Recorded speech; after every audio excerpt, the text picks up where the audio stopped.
Muito boa noite. Começamos. Queria falar para vocês. Fiquei pensando bastante. Algo que eu nunca tinha olhado nesse enfoque é o seguinte: qual que é o maior poder que existe dentro do ser humano? Quando se fala de qualquer ser humano, quando a Kadosh Baruch Hu criou o homem, qual é o maior poder que ele entregou ao homem? Eu vou chegar nessa resposta em breve, Bezrat Hashem. Enquanto isso, eu vou pedir para vocês irem pensando qual que é o maior poder que o homem entregou ao ser humano. Criar um pouquinho de expectativa. Vamos lá. É o seguinte. Qual é o maior personagem, meus queridos, que existe dentro da Torá Kedoshá? Óbvio, fora Kadosh Baruch Hu, qual é o maior personagem dentre os seres humanos que existe dentro da Torá? A gente teve inúmeros personagens, talvez dezenas, de Bereshit até o Sefer Devarim, mas teve alguns que se sobressaem. Dentre eles, talvez o que mais se sobressai, obviamente, quem é? Moshe Rabbeinu. Tentem imaginar, agora, que a gente sabe e lembra que Moshe Rabbeinu era o homem do livro mais vendido no mundo até hoje. O maior homem do livro mais lido e vendido no mundo até o século 21. Moshe Rabbeinu. Tudo que a Torá conta para a gente sobre Moshe Rabbeinu é um pouco do que nós podemos entender de quem era esse grande homem. Agora acompanhem comigo. Tentem imaginar no mundo corporativo, no mundo de business. Pensem em algum gestor financeiro famoso, tá bom? Algum que vocês conheçam, ouviram falar ou possam imaginar. É um homem que... Eu sei que não existe profecia no mundo das finanças, tem gente que acha que sabe, mas ninguém sabe de verdade. Mas tem pessoas que têm feelings na economia, vindo da política, de notícias, e faz uma fórmula toda, e óbvio que Hashem manda brachá, para que a pessoa acerte. Tem pessoas que têm muita experiência, muita quilometragem no mercado. Esse grande homem, que gere um fundo gigante que normalmente dá muito acima da inflação, muito acima dos outros investimentos, vai fazer um debate, uma mesa redonda. Ele e mais um outro homem das finanças. Então, obviamente, tem um mediador com esse grande homem das finanças, com algum colega. E perguntas do futuro da economia, da bolsa, dos índices, and so on. Tenta imaginar esse grande homem. Quem seria o co-participante dele para debater alguns assuntos e ter duas opiniões? O personagem A é aquele personagem gigante que a gente mencionou no mundo das finanças, com muita experiência. Quem seria o personagem B? Obviamente, abre o palco, mediador está presente, o grande homem. De repente, puxam a cortina para o outro lado, quem aparece? Certeza, o ministro da Fazenda. Certeza, algum outro homem importante do outro lado do globo para ter pareceres diferentes sobre economia. Agora, nunca ia aparecer, nesse debate que a gente está agora imaginando, um estagiário ou alguém que começou o curso de economia, nem que seja em Harvard. Porque no primeiro ano de economia de Harvard, apesar que é Harvard, apesar que é a grande faculdade, ou a faculdade que seja, não dá fazer uma mesa redonda com um gestor de fundos de muita experiência e ter acertado bastante com alguém que acabou de cair de paraquedas no mundo do estudo da economia. Voltamos agora para Moshe Rabbeinu. O homem mais famoso do Sefer Torá, o homem mais trabalhado e desenvolvido, talvez, se é que a gente pode falar assim, do Sefer Torá sem desmerecer nenhum outro personagem. Em Sefer Bamidbar, todo mundo conhece Parashat Korach. Korach, famoso, ele marcou uma reunião com Moshe Rabbeinu para discutir uma agenda, uma mesa redonda, igual aquele gestor de fundos. Korach chega para Moshe Rabbeinu e fala: olha, eu quero pegar um mediador e fazer um debate, eu e você. Ao vivo. Que canal? Muitos canais de televisão. Beleza. Zoom, Google Meeting, um monte de coisas. Quem estava no debate de Korach? Moshe Rabbeinu. 1 minuto.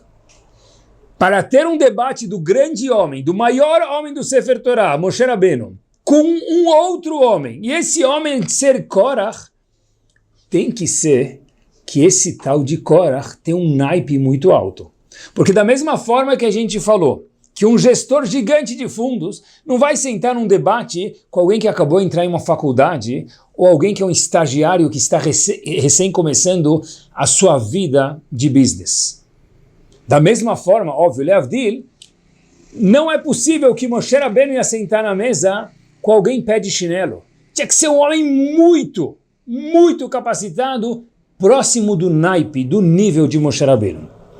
No caso, Korach. Agora a gente entende um pouquinho quem é esse Korach.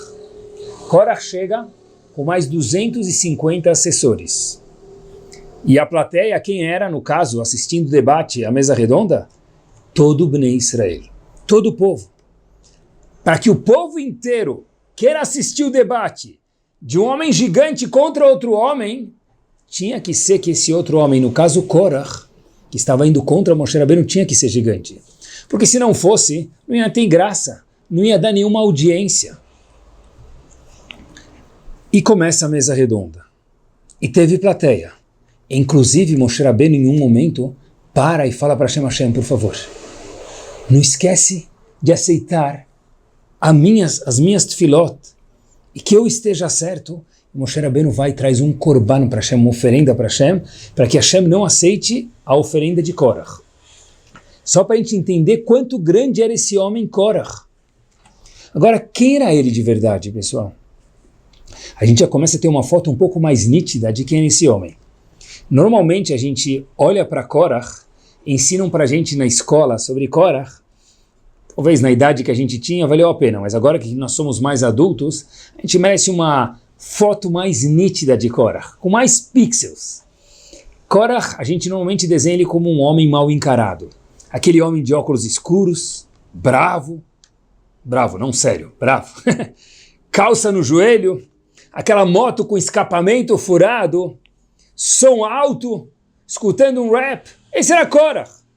Mas nada disso é verdade. Nada disso é verdade. Isso mesmo. Por quê? Porque se ele veio discutir com Moshe Rabbeinu na mesa redonda, e um gestor famoso não vai discutir com um pé de chinelo, um gestor famoso do Sefer Torah, no caso Korach, não vai discutir com o pé de chinelo, no caso Moshe Rabbeinu, desculpem, não vai discutir com o pé de chinelo Korach. Ou seja, Korach era um homem muito up. Quase que do nível de Moshe Rabbeinu, para que exista uma conversa, para que exista uma discussão, para que a plateia fique curiosa de ver, e aí, quem vai ganhar? No caso, a plateia, mais uma vez, era todo o povo de Bnei Israel. Eu vou contar para vocês o que nossos sábios falam sobre Korach. Korach, grande Korach. Vejam só, o Arizal viveu em 1500, o famoso Arizal, ele conta para a gente algumas coisas um pouquinho mais profundas, mas que a gente com certeza consegue entender. O Arizal diz que no futuro, quando Hashem achar o momento correto, e vier a Geulah, vier a salvação, vier a Mashiach, Korach será o Kohen Gadol. Não pode ser. Repito, então. Diz o Arizal, no futuro, quando chegar a Geulah, meus queridos, Korach será o Kohen Gadol. Da onde ele prova isso? Ele traz uma dica. Existe um pasuk no Tehilim, no capítulo 92, Tzadik Bet, Tzadik Katamar Ifrach. Famoso. Se a gente pegar as últimas letras de Tzadik, Kuf, Katamar, Resh, Ifrach, forma na ordem Korach. Kuf, Resh e Chav. Tzadik, Kuf, Katamar, Resh, Ifrach, Het, Korach. Qual a tradução dessas palavras? Tzadik, um tzadik, Katamar, Ifrach, vai brotar igual uma palmeira. Diz Arizal que isso se refere a Korach no futuro. Uau! Que homem grande! Lembrem que junto com Korach a gente mencionou haviam 250 homens que a gente chamou de assessores. A Torá chama eles de Anshei Shem, pessoas de nome. Kriei Moed. O que quer dizer Anshei Shem? O que quer dizer Kriei Moed? Dizem Chachamim para a gente, Kriei Moed, pessoas que eram famosas no mundo. Lembrem que antigamente não tinha WhatsApp, Instagram e outros meios de difundir. Para que a pessoa fosse famosa no mundo, na época do deserto, ele tinha que ser um homem muito destacado. Esses 250 homens que acompanharam Korach eram pessoas Kriei Moed, pessoas que conheciam eles em todos os lugares do mundo. E diz a Torá Kedoshá que as 250 pessoas que acompanhavam Korach também foram chamadas pela Torá por Hashem de Anshei Shem, pessoas com nome, assim que eu sempre traduzi. Mas diz o Zohar HaKadosh, que quer dizer Anshei Shem, pessoas de nome. Diz o Zohar HaKadosh que esses 250 homens que acompanhavam Korach, eram pessoas de Anshei, pessoas Shem, que sabiam falar o nome de Hashem, de Kor. Eles sabiam um nome oculto de Hashem que ninguém sabe. Ou seja, na época do antigamente, poucos sabiam. Hoje tem alguns que fingem e querem fingir que sabem, mas ninguém sabe. O nome oculto de Akadosh Baruch Hu, poucos tzadikim na época da Gemara sabiam. Os 250 homens que estavam no time de Korach eram pessoas famosas, Kriei Moed. Anshei Shem, pessoas que sabiam o Shem, o nome oculto de Akadosh Baruch Hu. Que mais? Que mais? Korach era o homem, e é o homem de Zoharista que quando chegar a Geulah, a salvação, ele vai ser o Kohen Gadol no Bet HaMikdash. Tzadik Katamar Ifrach. Ou seja, certeza que se Korach estivesse andando hoje pela rua, pelo bairro, ele seria o famoso Baba, famoso Rebbe, famoso. Certeza que teria fila para pedir uma brachá para Korach, e certeza que se Korach desse alguma segulá para Parnassá, uau, ninguém ia deixar de fazer. Ou seja, Korach era um homem gigante. Eu queria abordar com vocês mais dois personagens e a gente volta para a pergunta inicial, qual é o maior poder que eu acho que existe dentro do ser humano? O segundo personagem que a gente vai abordar agora por poucos instantes é Bilam. Bilam, também já ouviu falar, é o único profeta que a Torá conta para a gente que houve nas nações, de Moshe Rabbeinu para os Yehudim, e nas outras nações houve Bilam. Quem era Bilam? Quem é esse profeta? Tem uma Mishnah em Pirkei Avot, no 5º capítulo, Mishnah 19. A Mishnah faz a seguinte pergunta: qual a diferença entre os alunos de Avram Avinu e os alunos de Bilam? E a Mishnah em Pirkei Avot destaca alguns elementos que os alunos de Avram Avinu têm, e os alunos de Bilam têm o oposto. A única pergunta que eu tive uma vez quando eu estava lendo essa Mishnah é o seguinte: tentem trazer um pouco para o nosso dia, porque eu acho que não adianta a gente ler uma Mishnah, ler uma Gemara, ler o Chumash. Assim que eu aprendi. A gente tem que viver isso para ver se a gente entendeu direito, para entender qual a vontade de Hashem que tem naquela frase, naquelas palavras eternas de Mishnah, Gemara, Chumash ou o que for.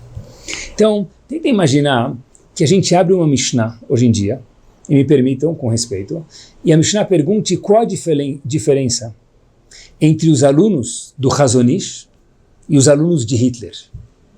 Então não vai rir. Que pergunta estúpida é essa, me desculpem. Qual é a comparação? Qual a diferença? Como que você ousa comparar isso? O Chazon Ish,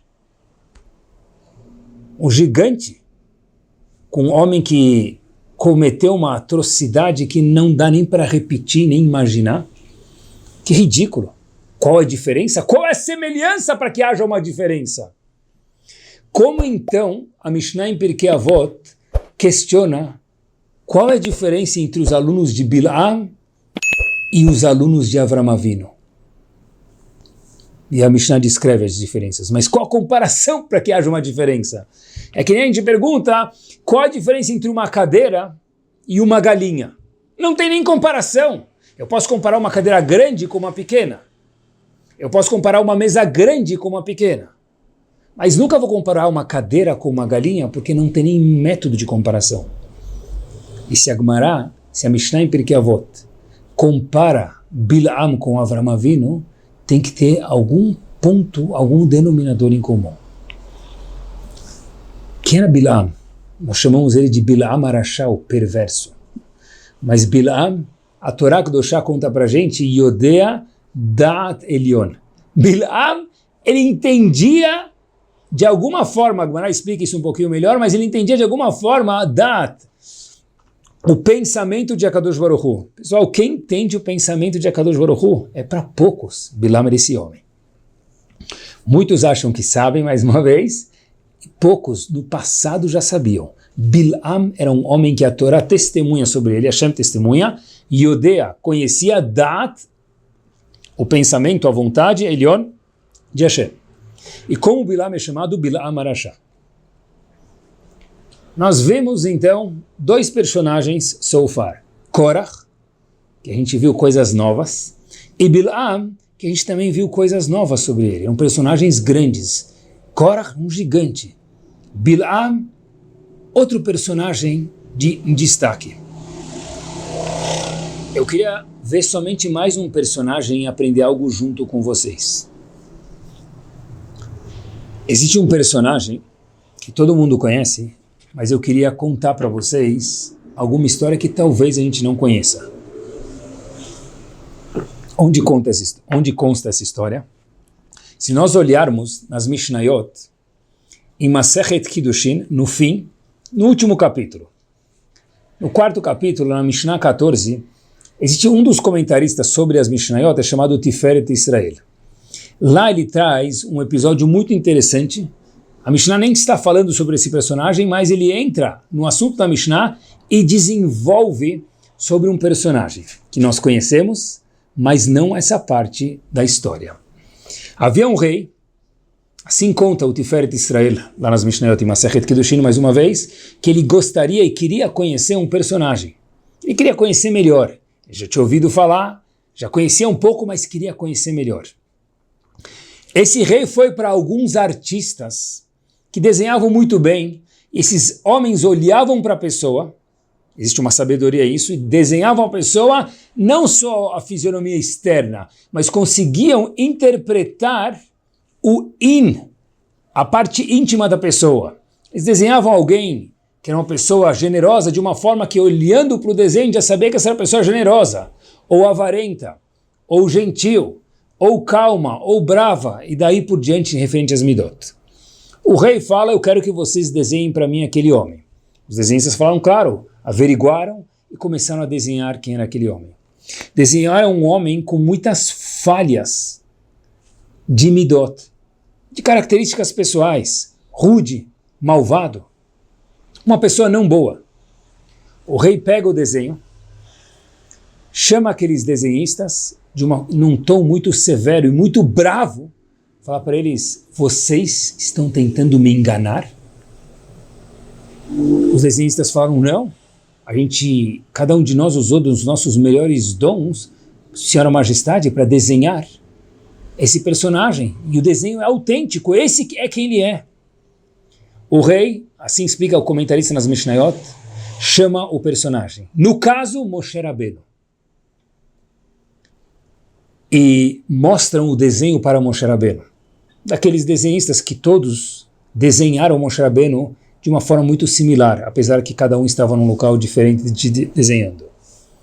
E o rei olha para Moshe Rabbeinu e fala, olha o que desenharam de você. Esses ilustradores, desenhistas merecem um castigo. Moshe Rabbeinu se levanta, vira para o rei e diz para ele o seguinte, os artistas estão corretos. O rei fica assustado e fala, como assim? Nós escutamos coisas tão maravilhosas sobre você. Você é um homem que acompanhou o povo, que fez milagres, o homem mais próximo de Hashem que existe. Como isso se explica? Disse Moshe Rabbeinu, tudo que os desenhistas fizeram e apontaram no desenho está correto. E ainda mais, tem coisas que eles nem conseguiram apontar, Vossa Majestade. Só que disse Moshe Rabbeinu o seguinte, eu era assim, Eu nasci assim, mas eu trabalhei sobre a minha pessoa para não ser mais assim. O que eu sou hoje não é quem eu nasci, não é quem eu era. Eles desenharam quem eu era, quem eu nasci, os meus traços, as minhas qualidades. E eu sim nasci pior do que eles desenharam, com qualidades e midot mais negativas ainda. Porém, o que você escutou de mim, Vossa Majestade, é após o meu trabalho.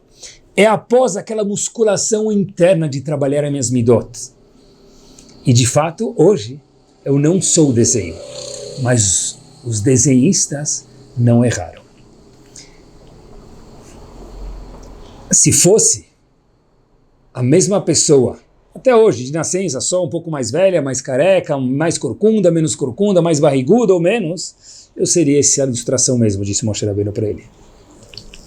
E Moshe Rabbeinu falou o seguinte: e se eu não tivesse mudado nada, Vossa Majestade, e tivesse mantido da mesma forma, olhem só que frase disse Moshe Rabbeinu para o rei: qual a diferença entre eu e um pedaço de madeira que só cresce,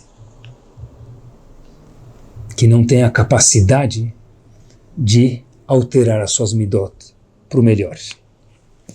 Concluímos fase 1. Korach, Bil'am e Moshe Rabbeinu. Agora acompanhem que power. Korach, no futuro Kohen Gadol e outros louvores que a gente mencionou. Bil'am Yodea Da'at Elyon, ele sabia, entendia como funcionava o cérebro, entre aspas, de Akadosh Baruch Hu. E Moshe Rabbeinu, o novo Moshe Rabbeinu, que a gente não conhecia até agora. Da infância para a idade mais avançada. O que nos leva à questão feita inicialmente no começo do shiur. Qual é o maior poder que Hashem entregou ao ser humano? A cada um de nós. Eu acho que a resposta ela é simples. O poder da escolha. Isso mesmo. O poder de poder escolher. Moisés, no mundo, um monte. Cliquem no Google Moisés, inúmeros entries de quantos Moisés existem no mundo. Não no Brasil, no mundo inteiro. Óbvio que todos eles provavelmente são nomeados, de alguma forma, mesmo que sem saber, baseado em Moshe Rabbeinu. Mas Moisés está cheio. Agora, Moshe Rabbeinu tem um. Moisés poderia ter existido e continuado sendo um tal de Moisés. Ele decidiu mudar. Quem desenhou, ele desenhou certo, mas ele mudou a carreira, o curso da vida dele, o poder da escolha. José, que prédio não tem um José? José, que empresa não tem algum José trabalhando? Porém, Yosef, só um. Yosef Atzadik, só um. Ele poderia também ter sido algum José da vida. Óbvio que os José são mencionados através de Yosef, mas por causa de Yosef. Mas a gente entendeu o que a gente quis dizer aqui, que na verdade é que para ser José tem muitos. Yosef Atzadik só um. Ele escolheu sair do naipe de José para virar Yosef. Bill, muitos, quem já morou nos Estados Unidos, eu morei, Bill é um nome muito comum. Leavdil, com as comparações anteriores, me permitam, Bill, a gente tem muito, mas Bill Gates, um só. Jeff, muitos. Jeff é um nome comum no Brasil, nos Estados Unidos, mais ainda. Jeff Bezos, esse homem tem peso, sim, no mundo econômico, no mundo do business. Óbvio que quando se fala de Parnassá entre parênteses, aqui a gente falou de Bill Gates, Jeff Bezos, não depende da pessoa trabalhar mais ou menos, mas o esforço desses homens, certeza, contribuiu, desses dois homens que a gente mencionou agora no mundo corporativo.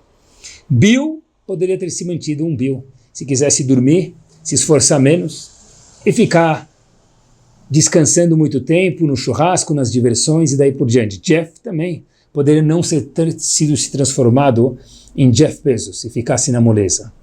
Mas decidiram mudar o curso normal da vida deles.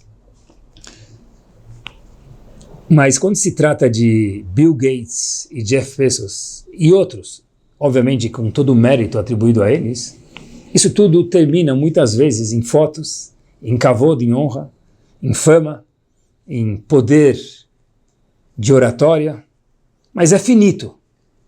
Já quando se refere a valores, a midot, a mitzvot e a averot, isso é eterno, é nitzri, é eterno.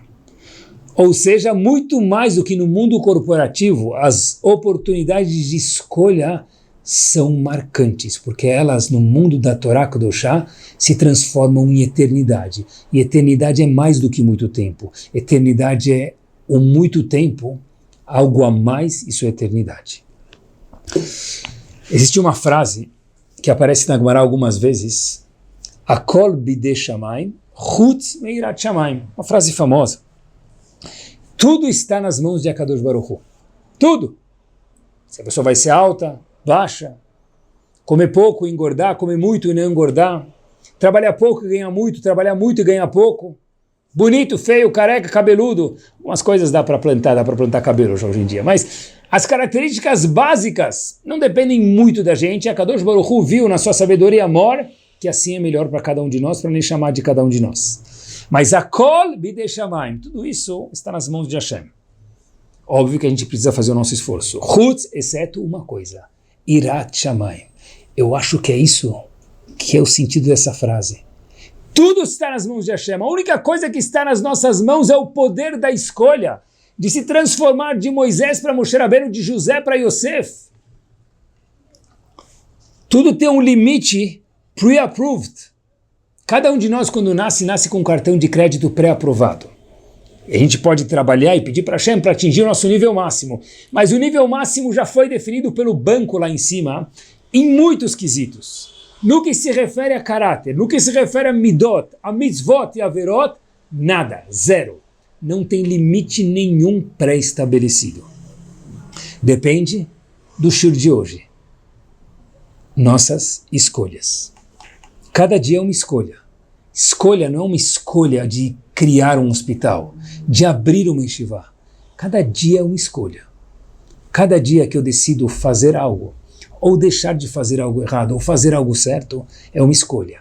Escolhas pequenas parece que não fazem diferença. Mas se nós somarmos 10 escolhas, 20 ou 1000 escolhas, que talvez seja um ano de escolhas, talvez algo assim, a pessoa vira outra pessoa. E as pessoas que desenham a gente vão falar, é esse. Era, mas não é mais. Por quê? Porque nós decidimos optar pelo caminho do sorriso, da felicidade e da Torá Kedoshá. Quem nós seremos? Escolha nossa. Akol bidei shamayim chutz, one thing, irat shamayim. Olha que interessante. Todo mundo já ouviu falar em Akiva, né? Akiba. Os faradim falam Akiba. Akiba podia ser um nome de comida árabe. Igual tem kibbeh, tem Akiba. Da onde veio o Rabi Akiva? Porque Rabi Akiva, como todo mundo conhece a história, até os 40 anos de idade, não que ele não estudou Torá. Por isso talvez muita gente não teve a possibilidade também, ou talvez não deu bola. Mas no caso de Akiva, ele não teve a possibilidade, talvez até teve. Mas a Gemara conta que cada vez que ele via um sábio, ele queria morder o sábio de raiva. Mas não morder igual um cachorro, igual um burro. E pergunta a Gemara qual a diferença entre um burro e outros animais. O burro morde e não solta. Rabi Akiva tinha uma raiva muito grande de Chachamim até os 40 anos de idade. Até que em algum momento ele falou, eu não quero mais ser Akiba. Eu quero ser Rabi Akiva. E hoje em dia, meus queridos, se a gente tem Gemarot, os alunos todos vieram de Rabi Akiva. Se a gente tem 2, 3 páginas de Gemara, difícil encontrar nessas 2 ou 3, uma vez que o nome Rabi Akiva não aparece. Akiva podia ter se transformado em nada, em Masterchef. Finito! That's it, the end! Ma'asalame! Ele decidiu se transformar em Rabi Akiva. Por quê? Falou, eu consigo mudar. 40 anos de idade? 40 anos de idade é meia vida. Depende para quem. Para quem decide acordar, 40 anos de idade é o começo de uma vida. Rabi Akiva provou isso para a gente. Quando Rabi Akiva olhou para um cenário da pedra que todo mundo conhece, ele falou, 1 minuto, Por que não eu? E aí foi o começo de um final maravilhoso. Olhem só que power. A gente sabe que, eu vou ligar isso com o conceito de tefilá também, olhem que curioso, de reza. A gente já escutou muitas vezes que toda tefilá é respondida. Toda tefilá é respondida. Uma vez perguntaram para o Rebbe de Ponovitch, toda tefilá é respondida? Ele disse sim, ele respondeu em Yiddish. Um trocadilho muito bonito, eu falo em português, sim. Aí o homem ia questionar, ele falou, mas Rav, a gente sabe que às vezes a gente pede, o Rebbe de Ponovitch logo interrompeu e disse, às vezes sim, e às vezes Hashem responde, dizendo não. Hashem falou, eu sei, eu gosto de você, mas isso não é bom para você. Ou às vezes a tefilá da pessoa é respondida 1 ano depois, 6 meses depois, ou 6 anos depois, ou 60 anos depois, eu não sei. Mas a Kadosh Baruch Hu sempre responde às tefilot. Porém, tem uma novidade aqui, quando se fala de escolhas. O Stipler, e eu quando vi isso eu fiquei maravilhado, diz o seguinte, quando que às vezes Hashem diz sim e às vezes Hashem diz não? Ele sempre responde, como eu mencionei para vocês em nome do Rebbe de Ponovitch, Hashem fala sim, e às vezes ele vê que isso não é bom, ele fala não, eu quero ter mais uma casa, quero casar com fulana, com fulano, aquele business, Hashem fala, olha, parece que é bom, é a vitrine, mas não é bom, eu não vou te dar porque eu te amo e eu di, porque eu te amo e eu diá, assim diz Hashem para a gente. Porém, disse o Stipler, algo power, é o seguinte, toda tefilá é respondida com um sim. Qual tefilá? Quando nós pedimos coisas relacionadas à Ruhaniut e espiritualidade. Uau! Isso mesmo. Se eu pedir para Hashem, Hashem me ajuda a ficar menos bravo. Hashem me ajuda a ser uma pessoa mais sorridente. Me ajuda a ser uma pessoa mais participativa na comunidade. A Kadosh Baruch Hu me ajuda a estudar melhor, lembrar o que eu já estudo. Ser um pai melhor, uma mãe melhor. A Kadosh Baruch Hu me ajuda a saber o que você quer de mim nesse mundo e eu ter o mérito de alcançar o meu objetivo. São coisas ruhanim, espirituais. Toda tefilá ruhani, a Kadosh Baruch Hu diz sim. Akol bidei shamayim, diz o Stipler. Tudo depende de Hashem. Menos uma coisa, Irat Shamayim. Se você pedir Irat Shamayim, Hashem fala, eu não posso não te dar. Porque a regra que a Gemara falou é que tudo já está pré-estabelecido por Hashem, o limite máximo. Irat Shamayim, não. Quanto eu vou ser uma pessoa maravilhosa? No que se refere à Torá, Midot, uma pessoa eterna ou não, depende de mim. Depende das minhas escolhas e novidade de hoje. Depende da minha tefilá. Eu acho que poucas pessoas fazem tefilot em relação às midot deles, em relação a melhorar, a entender o que Hashem quer de cada um de nós, de fazer o meu objetivo no mundo. Veten helkenu, cada um é diferente, betor a terra. Muita gente fala, Hashem, me ajuda a achar um lugar para estacionar, me ajuda a não chegar atrasado, achar o shidur certo, fechar o business, ganhar mais. Pode pedir isso, mas isso é limitado.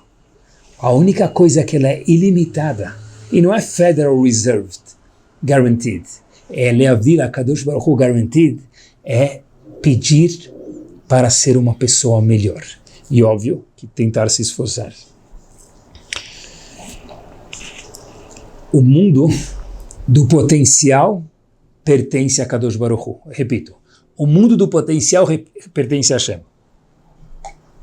Kadosh Baruch Hu colocou dentro de Moshe com midot horríveis, como ele próprio atestou sobre si, no começo da sua vida, um homem ruim. O potencial bom estava lá. Moshe Rabbeinu regou para isso florescer. Quando falamos de Bilam, o potencial de Bilam estava lá. Bilam plantou no seu jardim espinhos e cresceram de uma forma gigante. Mas o potencial estava lá. As escolhas mal feitas foi ele que fez. Bilam e Moshe Rabbeinu. Korach, no futuro vai ser o Kohen Gadol. Eu não sei quem vai ser no futuro o Kohen Gadol fora ele. Que potencial maravilhoso. Mas o mundo do potencial pertence a Hashem. O mundo da realização ou no caso de Korach e Bilam, não realização, pertence a cada um de nós. É isso mesmo. Olha que curioso. O que seria de nós sem o Rabbeinu Shlita, o ex? O que seria de nós? Que é um pouquinho mais velho, não precisa ser muito mais velho. Tá? Mas lembra, antigamente, como que a gente ia de um lugar para o outro que a gente não conhecia o caminho? Perguntava direita, esquerda no semáforo. Mas como é que lembrar tanta coisa? Às vezes eu até anotava, eu esquecia. Terceiro semáforo à direita, embaixo da ponte à esquerda, ops, é muita informação, vai devagar. No meio do caminho, parava e perguntava de novo. Às vezes, até pagava um táxi para ir na frente e dirigir o caminho para a gente. Hoje em dia, Rabbeinu Weiss, Shlita Kadosh, o que ele faz? Ele fala o caminho para a gente. Às vezes a gente fala, eu sei mais do que ele. A gente desvia do caminho, ele fala de um jeito muito inteligente e sutil, seu trouxa. Volta, porque você vai chegar mais rápido pelo meu caminho. É isso mesmo. E ele até conta para a gente, olha, se comporta direitinho, que eu até conto para você em quantos minutos você vai chegar ao seu destino. Olha que interessante. Alguém inventou o Waze. Correto? Todo mundo sabe quem inventou. Maravilha. Agora prestem atenção. O mundo do potencial, que é o que a gente está falando agora, existia já o Waze? Existia. Num certo momento onde a tecnologia se desenvolveu, já existia o mundo do potencial. Alguém, com a ajuda de Akadosh Baruch Hu sempre, e a capacidade que ele com certeza se esforçou muito, transformou o potencial Waze na realidade Waze. E assim é tudo na nossa vida. Tudo. E olhem que power. Tudo estava previsto na Torá. Primeiro pasuk da Torá Kedoshá. Bereshit bara Elohim et hashamayim vet haaretz. No início da criação, Hashem criou o céu e a terra. Assim Rashi traduz o pasuk. Bereshit bara Elohim et Aleph Taf. Dizem Chachamim pra gente, olhem que power. No começo da criação, o que Hashem criou? Et. De Aleph, que é a primeira letra do alfabeto, até Taf, que é a última letra do alfabeto. Bereshit bara Elohim et. O que é et? A primeira criação foi et. O que é o et? Aleph Taf. De Aleph até Taf. Tudo, da primeira letra à última. Todo o mundo, todo o potencial desde o primeiro dia da criação do mundo já estava inserido no mundo. Kadosh Baruch Hu falou, Habibi, bem-vindo ao mundo. Tfaddal. Use, abuse, aproveita, use esse potencial para florescer. Florescer o quê? That's your choice. Nós temos o poder. Pessoal, qual é o maior poder que existe no mundo que a Kadosh Baruch Hu atribuiu ao homem? We have the power. Do quê? De escolher. E cada dia é uma nova escolha. A de ontem não garante do amanhã. E a de ontem não compromete a do amanhã. Vou contar para vocês, nessa fase final do shiur, algo interessante, histórico, que aconteceu na década de 40. A gente sabe que havia um lugar chamado Ponovitch, em Lita, não Israel, ainda antes em Lita, e foi completamente destruído pelos nazistas em Marshemá. Um dos grandes homens que morava lá e foi muito prejudicado familiarmente durante a Segunda Guerra, Rav Yosef Kahneman, o Rav de Ponovitch. Ele chega em Israel, depois de ter passado por essa situação muito desconfortável da Segunda Guerra. Ele foge para Israel e ele estava com tempo limitado. E todo mundo que morava em Israel estava com tempo limitado, porque havia um general, Erwin Rommel, um general alemão, mais conhecido em alemão, traduzindo para o português como Raposa do Deserto, bruto, que tinha planos de chegar e dominar o mundo. Óbvio que inclusive a terra de Israel. Eu não tinha muito tempo e muita visão de viver, mesmo estando em Israel. Rebbe de Ponovitch, nessa época que estava em Israel, os alemães continuavam conquistando o mundo e avançando, ele se sentiu mal e foi a algum tipo de hospital que havia naquela época em Israel. O doutor olha para o Rebbe de Ponovitch e fala para ele, o senhor está com os dias contados, o seu tempo de vida está limitado. Na verdade, o tempo de cada um de nós está limitado no mundo, porque de 120 a gente não passa, que viva com saúde, mas vocês entenderam o que o doutor quis dizer para esse grande homem. O Rebbe de Ponovitch, fragilizado, muito fraco, em Israel, pega um papel, porque nem conseguia falar, escreve a seguinte mensagem: eu quero ver Rav Shmuel Rozovsky, que era um gadol, um Talmid Chacham gigante. Quem não conhece Rav Shmuel Rozovsky não conhece o mundo das yeshivot. E esse homem, naquela época, ele dava aulas em Petach Tikva, em Israel. Ele escreve, Rav Shmuel Rozovsky vem, e ele fala, olha, precisamos pegar 10 alunos e reconstruir Ponovitch, só que aqui agora em Israel. Rav Shmuel Rozovsky fala, olha, quanto tempo nós vamos durar? Os alemães estão invadindo o mundo. Rav, o senhor está fraco. Construir? Aonde eu vou achar alunos? Onde eu vou achar dinheiro? Onde eu vou achar sonho para construir, talvez? Rav de Ponovitch fala para ele, vamos começar hoje. Rav Kahneman instruiu Rav Rozovsky e ele começou. Rav Kahneman, depois de um tempo, melhora um pouco, vai de novo para o doutor, e o doutor pede desculpas que o diagnóstico físico dele sobre Rav Kahneman, Rav de Ponovitch, estava errado. Rav de Ponovitch levanta com toda a força e fala, se meu diagnóstico está errado e eu ainda tenho vida, eu vou transformar minha vida em eternidade. E o resto é história. Ele andou em Bnei Brak, sobre um terreno, e olhava e falava, aqui vai ser a cozinha, aqui vai ser o refeitório, aqui vão ser os dormitórios, aqui vai ser o Bet HaMidrash, a casa de estudo. E as pessoas olhavam para ele falando, mas casa de estudo para quem? Cadê o povo Yehudi? O que sobrou e o que vai sobrar deles? Quem vai patrocinar isso aqui? Em vez de olhar para o Rebbe de Ponovitch como um visionário, muitos olhavam para ele como um coitado. Uma pessoa que passou pela Segunda Guerra e perdeu a família, coitado, com a mente perturbada. O Rebbe de Ponovitch provou para o mundo, através de construir a Yeshiva de Ponovitch em Bnei Brak, até hoje existe, é uma yeshiva famosa, que ele transformou o potencial daquele chão na realidade da Yeshiva de Ponovitch. Isso. O mundo do potencial pertence a Kadosh Baruch Hu. O mundo da realização depende a cada um de nós. Um chão pode se transformar numa casa. Uma casa pode se transformar num Bet HaMikdash. Ou um chão pode se transformar num estabelecimento de averot, de coisas que não deveriam existir. Nós escolhemos a nossa pessoa, o mundo de potencial pertence a Kadosh Baruch Hu. E a maior escolha que nós temos, o maior poder que nós temos é o poder de escolha, que Kadosh Baruch Hu deu ao homem somente. Ser humano somente, homem e mulher.